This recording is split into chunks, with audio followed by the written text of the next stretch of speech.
लेकिन हमारे समाज के कुछ लोग हैं जिनकी भावनाएं आघात हो जाती है, इसलिए आज तक गवर्नमेंट ने उतना साहसी कदम नहीं उठाया कि अफजल खान की जो कब्र है उसे तोड़े, बल्कि वहां पर पुलिस प्रोटेक्शन दिया गया। किसे? अफजल खान को। कौन था अफजल खान जिनके साथ इनकी भावनाएं जुड़ी हुई रहती है? कौन था आखिर अफजल खान? क्या था इनका संबंध? छत्रपति शिवाजी महाराज की सेना में रहने का दावा करते हो और अफजल खान के साथ अपनी भावनाएं को जोड़ कर रखते हो। हरे रंग का सपना पाले आया था अफजल इस माटी में, छत्रपति ने घुसेड़ दिया था भगवा उसकी छाती में। नमस्कार साथियों, जय सनातन। स्वागत है आपसे एक अपने YouTube channel Ashutosh Jha thoughts के अंदर, जहां हम बात करते हैं सत्य सनातन की और हमारे हिंदू इतिहास की। साथियों, आज आपसे बात करने वाले अफजल खान की वर्तमान की स्थिति के बारे में। इतिहास के अंदर छत्रपति शिवाजी महाराज ने नरसिंह का अवतार लेकर जिस अफजल खान को फाड़ा था, आज वो अफजल खान किस अवस्था में है, उस अफजल खान की कब्र की वाहवाही किस तरह से की जाती है, यह आज आपको पता चलेगा। बिना सर के जब छत्रपति शिवाजी महाराज ने इस अफजल खान के कब्र को बनवाया था, तब वहां की स्थिति क्या थी, और आज महाराष्ट्र के अंदर अफजल खान के कब्र पर जाकर मेला लगता है, उसकी पूजा की जाती है, उसके नाम से वहां पे बकरे काटे जाते हैं। ये सारी बातें आपको आश्चर्यचकित करके रख देंगी। तो बने रहिए हमारे साथ इस वीडियो के अंत तक। और अगर आप लोगों ने इस चैनल को अब तक सब्सक्राइब ना किया हो तो किस बात की देरी है? सनातन वैसे भी सो चुका है, जगाने के लिए एक आवाज उठी है, तो आप लोग को चैनल सब्सक्राइब जरूर कर लेना चाहिए। तो चलिए इस वीडियो के अंदर जानते हैं कि अफजल खान के कब्र के बारे में और इतिहास के कुछ तथ्य और प्रमाण के बारे में। सबसे पहले आप लोग को समझना होगा कि आखिरकार अफजल खान था कौन। कर्नाटक के बीजापुर सल्तनत का आदिलशाही दरबारी का सबसे वफादार सेनापति यानी कि अफजल खान। आदिल शाह के दरबार में कई हिंदू सरदार थे, जैसे कि छत्रपति शिवाजी महाराज के पिता। ठीक सुना आप लोगों ने, छत्रपति शिवाजी महाराज के पिता शहाजी राजे भी आदिल शाह के दरबार में सरदारकी के पद में थे।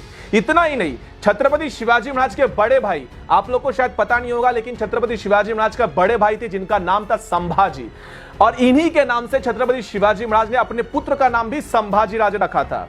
और इसी संभाजी राजे की हत्या भी अफजल खान ने ही की थी।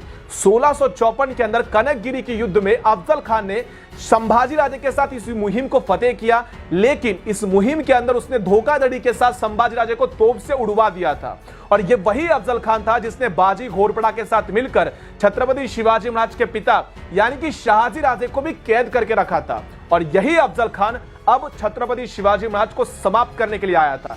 यानी कि भोसले कुल को लगा हुआ सबसे बड़ा श्राप अगर कोई था तो वो खुद अफजल खान था। छत्रपति शिवाजी महाराज 16 वर्ष की आयु में स्वराज की स्थापना करते हैं। स्वराज की स्थापना करते ही एक के बाद एक गढ़ किले स्वराज में आने लगे। स्वराज में बजने वाले हर तोप की आवाज बीजापुर सल्तनत तक सुनाई दे रही थी। उन्हें पता चल चुका था कि यह लड़का अब बगावत कर चुका है। आदिल शाह के दरबार में 9 वर्ष की आयु में छत्रपति शिवाजी महाराज गए थे। राजा शिव छत्रपति खंड के अंदर आपको यह उल्लेख मिलता है कि छत्रपति शिवाजी महाराज ने एक कसाई की हत्या की थी। कैसे? उसके दोनों हाथ काट के रख दिए थे, उसकी गर्दन अलग कर दी थी, क्योंकि उसने एक गौ माता की कत्ल कर दी थी। और इसी गौ माता के कत्ल करने की वजह से उन्हें अपराध के दंड स्वरूप आदिल शाह के दरबार में पेश किया गया। झुकने के लिए कहा गया, झुकने से इंकार कर दिया। आदिल शाही दरबार तभी समझ चुका था कि यह लड़का आगे चलकर बगावत करेगा। भले ही छत्रपति शिवाजी महाराज के पिता के ऊपर एक आरोप लगता है कि शहाजी राजे आदिल शाह के सल्तनत के लिए वफादार थे, उन्होंने स्वराज के लिए कुछ नहीं किया।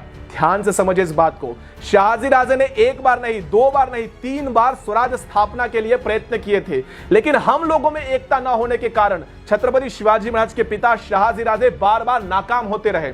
अपनों से ही मिली दगाव की वजह से छत्रपति शिवाजी महाराज के पिता शहाजी राजे कभी भी स्वराज का स्थापना कर ना सके, और इसके लिए वो हमेशा अपने आप को दंडित करते थे। शायद इतिहास के किताबों में यह छापा नहीं गया, बताया नहीं गया, लेकिन जिस इतिहास को आप पढ़ते हो और जिस इतिहास को छुपाया जाता है, उस छुपे इतिहास से यह घटनाएं आपके सामने आ जाती है। अब आगे बढ़ते हैं अफजल खान के ऊपर। ईस्वी सन 1659 में अली आदिल शाह की अम्मी जान यानी कि बड़ी बेगम साहिबा ने एक दिन आदिल शाही दरबार के अंदर चीख लगाई, क्या इस दरबार में कोई भी सिपा सलार नहीं जो शिवा को जिंदा या मुर्दा हमारे सामने पेश कर सके? सभी लोग अपने कदम को पीछे ले जाते हैं, और तब आता है बावर्ची का बेटा यानी कि अफजल खान। वो कहता है कि मैं शिवा को जिंदा या मुर्दा आलमपना के सामने पेश करूंगा या सल्तनत को अपनी शक्ल सूरत नहीं दिखाऊंगा। और इसी वीड़ा को उठाकर अफजल खान निकल पड़ता है छत्रपति शिवाजी महाराज को कैद करने के लिए, जिंदा या फिर मुर्दा। अफजल खान जब बीजापुर से निकलता है तो महाराष्ट्र में आते ही वो त्राही त्राही मचा कर रख देता है। न जाने कितने सैकड़ों स्त्रियों के अबरू को लूटा जाता है, हजारों मंदिरों को उद्ध्वस्त किया जाता है, जिसमें से सबसे प्रमुख मंदिर था महाराष्ट्र के तुलजा भवानी का। हमारे आई जगदंबा के मंदिर को उसने उद्ध्वस्त करके रख दिया, उस मंदिर को खंडित खंडित करके छोड़ दिया, क्योंकि उसे पता था कि छत्रपति शिवाजी महाराज के स्वराज के अंदर माता बहनों की क्या इज्जत है, मंदिरों को क्या इज्जत है। और जो लोग कहते हैं कि ये स्वराज की जो लड़ाई थी वो राजनीतिक थी, धार्मिक नहीं थी, वो कृपया जाकर किसी भी मंदिर को देख ले, स्वराज के किसी भी गढ़ किले को देख ले, वहां पर आपको मंदिर के हर एक अवशेष टूटे हुए नजर आएंगे और वो बता रहे होंगे आप लोग को वहां पर जो शिवलिंग है और शिवलिंग के बाहर में जो आपको नंदी मिल जाते हैं, उन नंदी में कभी आवाज लगाकर सुनिएगा तो आपको सुनाई देगा कि ये स्वराज की लड़ाई राजनीतिक नहीं धार्मिक थी। और इसी धार्मिक उन्नता के साथ आया था अफजल खान, और इसी अफजल खान ने हमारे मंदिरों को उद्ध्वस्त करना आरंभ कर दिया, एक के बाद एक मंदिरों को लूटना, गांवों को तबाह करना। अफजल खान इसमें अपनी महानता को समझता था। छत्रपति शिवाजी महाराज से भेंट करने से पहले अफजल खान फकीर मौलवियों में बड़ा विश्वास रखता था, इसलिए उसने फकीर और मौलवियों से पूछा कि भविष्यवाणी क्या है, क्या मुझे फतेह हासिल होगी या मैं हार जाऊंगा या शिवा काफिर जीत जाएगा। तो इसी पर फकीर मौलवियों की बात सच निकली, उसने कह दिया कि आपकी फतेह यहां पर नहीं होगी, आप मारे जा सकते हो, शिवा फतेह हासिल कर लेगा। अब उसके मन के अंदर यह बात बार बार घूम रही थी, अब यहां पर उसे फतेह हासिल होगी या नहीं, शिवाजी मारे जाएंगे या नहीं, ये बात सोचने की बजाय वो सोच रहा था कि मेरी बीवियों को क्या होगा, क्योंकि उसकी 63 बीवियां थी। अब उसके दिमाग में आएगा कि अगर मैं मर गया तो ये 63 बीवियां किसी और के साथ निकाह कर लेगी, भले ही ऊपर जाकर 72 मिले लेकिन नीचे तो 63 है, उनका क्या करूंगा। तो उसने अपनी 63 बीवियों को मार के रख दिया और बीजापुर के अंदर उनकी कब्र बनाई। लेकिन बीजापुर के अंदर आपको 64 कब्र मिल जाएंगी। इस कब्र को ध्यान से देखने के बाद पता चलता है कि 63 बीवियों को मारकर उसने यहीं पर उनको गाड़ के रख दिया और 64वां जो कब्र था खुद अपने लिए मरवाया था, बनवाया था। अब इसके आगे का इतिहास तो आप लोग बखूबी जानते हो कि छत्रपति शिवाजी महाराज और बावर्ची के बेटे का भेंट हो जाता है और इस बावर्ची के बेटे यानी कि अफजल खान को छत्रपति शिवाजी महाराज व्याघ्र नख पहन के उसे मार डालते हैं। जैसे ही वो दगा करने आता है छत्रपति शिवाजी महाराज उसके पेट में व्याघ्र नख घुसाड़ के रख देते हैं।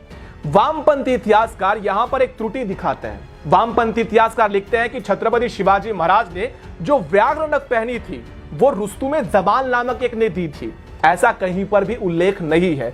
छत्रपति शिवाजी महाराज को शस्त्रास्त्र शास्त्र पारंगत कहा गया। इसका अर्थ क्या होता है? शस्त्र यानी कि शस्त्र, शास्त्र यानी कि शास्त्र, और पारंगत जो शस्त्रास्त्र शास्त्र में पारंगत हो उसे छत्रपति शिवाजी महाराज कहा जाता है। छत्रपति शिवाजी महाराज ने ये सारे हथियार खुद बनाए थे। इवन आप लोग देखोगे तो मराठों की जो हाइट थी वो काफी छोटी थी, तो छत्रपति शिवाजी महाराज ने तलवार की लंबाई को भी बढ़ाया। जब वार करते हैं तब इसकी मूठ को पकड़ने के बाद यहां पर चोट लगती थी, तो उसमें भी काफी ज्यादा इन्वेंशन किए। इसके ऊपर डिटेल वीडियो आई बटन पर क्लिक करके आपको तलवारों की जानकारी मिल जाएगी। यहां पर यह बात बताना ज्यादा जरूरी है कि छत्रपति शिवाजी महाराज को किसी रुस्तुम जबान ने कोई भी व्याघ्र नख नहीं भेजा था।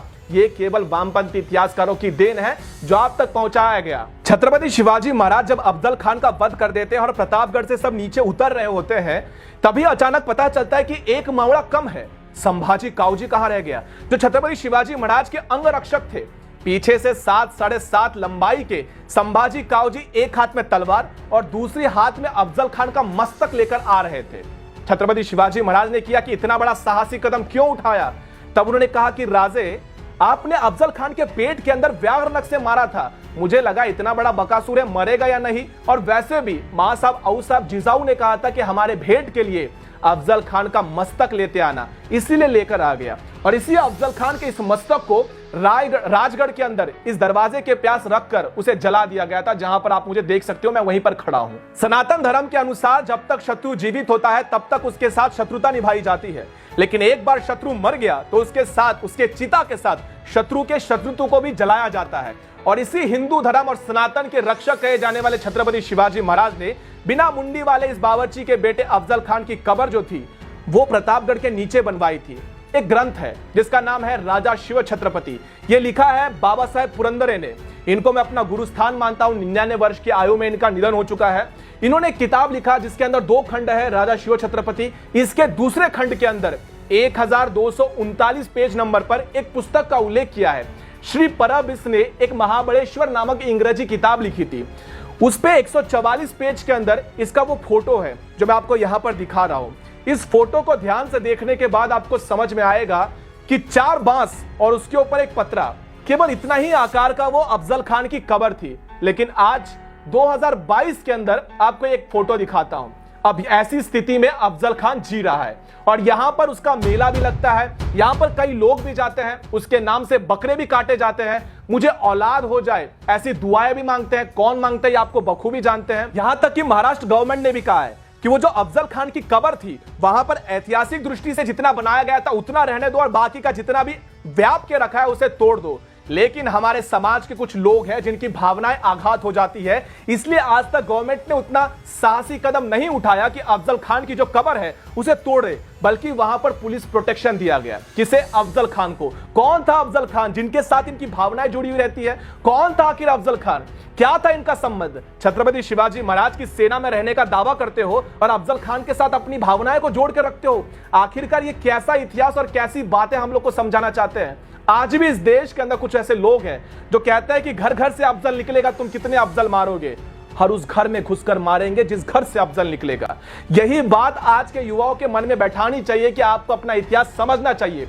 राजा शिव छत्रपति खंड दूसरा के अंदर 1239 पेज नंबर पर महाबलेश्वर नामक एक किताब है जिसके 144 पेज नंबर पर यह फोटो लगाई हुई है। इस फोटो को जाकर दिखाओ और अपने इतिहास को समझो। मेरा यही कर्तव्य था कि आप तक मैं असली इतिहास पहुंचा कर लाऊं और आप लोग को बताऊं कि किस तरह से हमारे इतिहास को समाप्त कर दिया जाता है और इन मुगलों के इतिहास को संवर्धित करके रखा जाता है। इस वीडियो से अगर आपके मन में कहीं ना कहीं अफजल खान के इस कब्र को हटाने की भावना आई है तो इस वीडियो को अधिक से अधिक शेयर करें, इस चैनल को सब्सक्राइब करें और साथियों अगले वीडियो के अंदर मिलते हैं। तब तक के लिए जय सनातन।